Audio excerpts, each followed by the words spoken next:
रमेश और सविता एक शहर में रहते थे। वो अभी सुबह सुबह उठे और आपस में बातें करने लगे।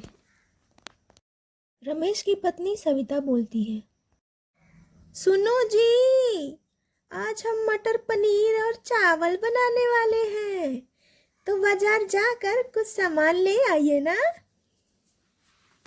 उधर दिनेश पैदल रमेश के घर की तरफ बढ़ रहा था। रमेश बोलता है, ठीक है, मैं ले आऊँगा। पहले एक कप चाय तो पिला दो। जब तक तुम्हारे हाथ की चाय न पी लूँ, दिन भर मन नहीं लगता। उधर दिनेश ने बाहर से ही आवाज लगाना शुरू कर दिया, अरे रमेश, ओ रमेश, देखो तो कौन आया है, तुम्हारा मित्र। इधर अंदर से आवाज सुनने लगते हैं कि कौन पुकार रहा है।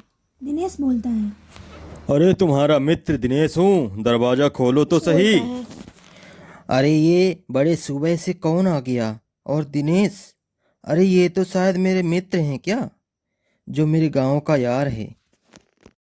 अरे गांव का मित्र है तो उसे अंदर बुलाओ, जाओ दरवाजा खोलो, मैं भी आती हूँ। रमेश दरवाजा खोलने जाता है।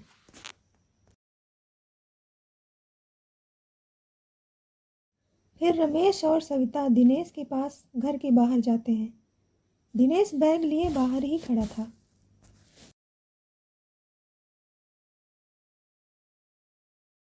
रमेश नीचे उतरकर, और दिनेश, तुम तो बड़े दिनों बाद शहर आए हो। मिलने आने से पहले खबर क्यों नहीं दी? मैं स्टॉप पर ही आ जाता। अरे नहीं यार, क्यों तुमको खामखा परेशान करता भला।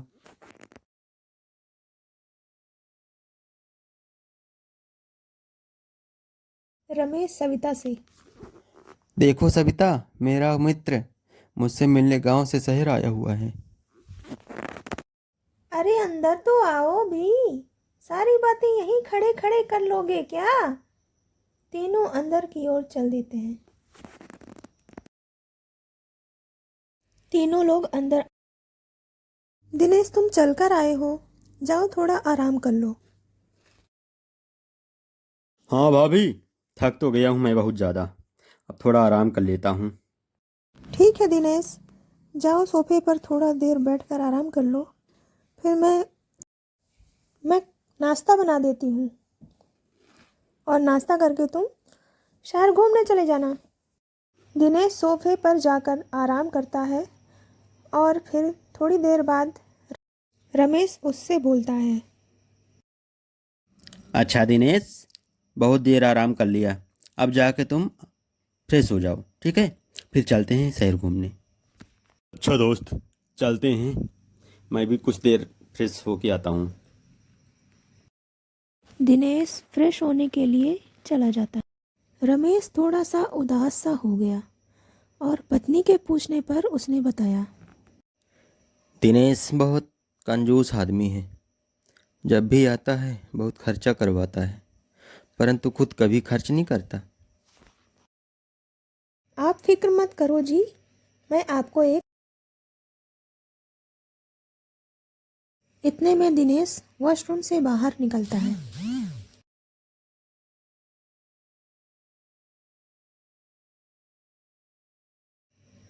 और रमेश के पास जाकर कहता है, अच्छा रमेश, मैं तो तैयार हो गया। अब तो देरी किस बात की, चलो चलते हैं बाजार घूमने। दोनों मित्र बाजार की तरफ निकल जाते हैं और दोनों जन आप बीती एक दूसरे को सुनाते हुए निकल गए।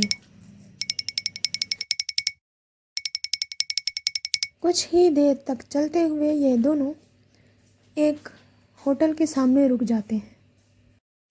तब रमेश दुकानदार से बोलता है, भाई साहब, ये भोजन कैसा दिया आपने? होटल वाला बोलता है, भोजन तो मिठाई जैसा है। और भाई साहब जानते हैं, हमारी होटल की खाना बहुत ही ज़्यादा प्रसिद्ध है। तो खाना हो तो फिर बता दीजिए, हम खिला देते हैं। अरे दिनेश, क्या कहते हो? इनका भोजन अगर मिठाई जैसा है तो चलो मिठाई खा लेते हैं।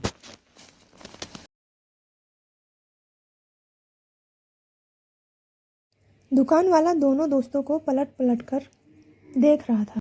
रमेश मिठाई वाले के पास जाकर कहता है,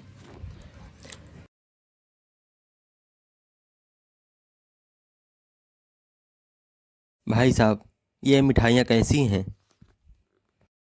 भैया, मिठाइयाँ तो बिल्कुल शहद जैसी हैं। रमेश कुछ देर तक मिठाई वाले को देखने के बाद दिनेश से कहता है,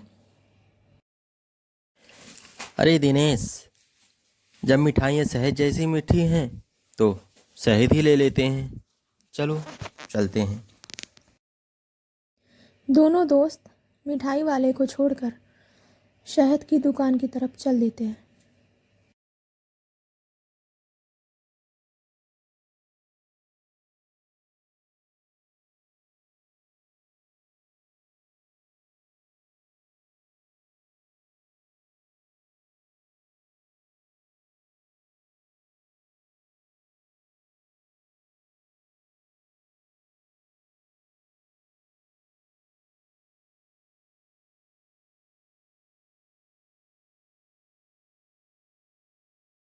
दोनों दोस्त शहद वाले के पास जाकर बोलते हैं, अरे शहद वाले अंकल जी, शहद कैसा दिया? मेरे दोस्त दिनेश को ये बहुत पसंद है। अरे भैया, हमारे यहाँ शहद एकदम पानी जैसा शुद्ध मिलता है। अरे दिनेश, जब मधु भी पानी जैसा शुद्ध है तो चलो शुद्ध पानी ही पी लेते हैं।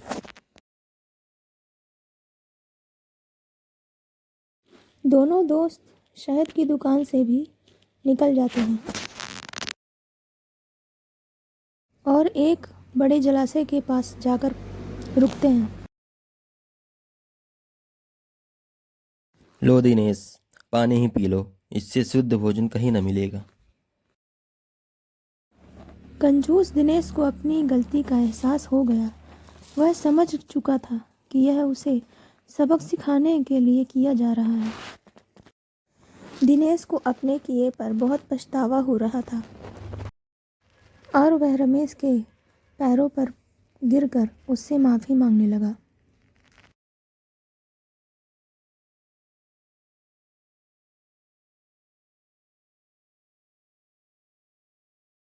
रमेश ने दिनेश को माफ़ कर दिया और दोनों जन खुशी खुशी घर को चले गए।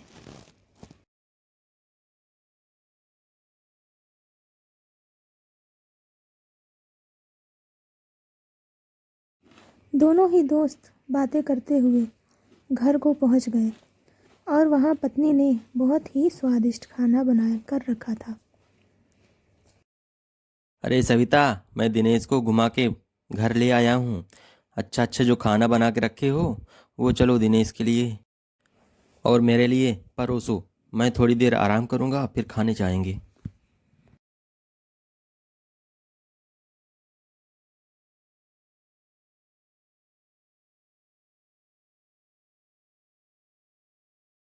और दोनों ही दोस्त सोफे पर बैठकर आप बीती सुनाने लगे। वहां सविता खाना परोस कर दोनों लोगों को कहती है, अरे अब देख क्या रहे हो? दोनों लोगों को भूख नहीं लगी क्या? जल्दी जल्दी खाओ। और दोनों जन खाना खाते हुए सविता के बनाए हुए खाने की तारीफ करते रहे।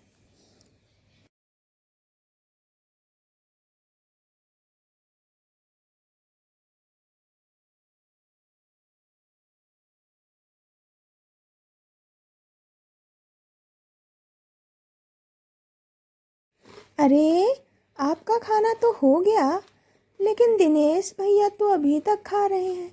लगता है अभी तक उनका खाना हुआ नहीं है। अच्छा ठीक है, आप दोनों खाना खाकर सोने चले जाइएगा, मैं भी जाती हूँ। अरे दिनेश, ये क्या कर रहे हो? ये कौन सी एक्सरसाइज है? चलो अब सोने चलते हैं। अरे ये प्लान ना तुम्हारी भाभी का ही था, जो इतने स्वादिष्ट खाना बनाने के बहाने तुमको बाहर भेज दिया मेरे साथ। चलो अब चलते हैं, सो जाओ, बहुत देर रात हो गई है। दोस्तों, ये जो हमारा दोस्त दिनेश है ना, बहुत ही नटखट है। बचपन में मुझे बहुत परेशान करता था, लेकिन क्या है, ये बहुत कंजूस था। इसीलिए इसको सबक सिखाने के लिए हम लोगों ने ऐसा प्लान किया था। अच्छा दिनेश, तुम सो जाओ, ठीक है? Good night.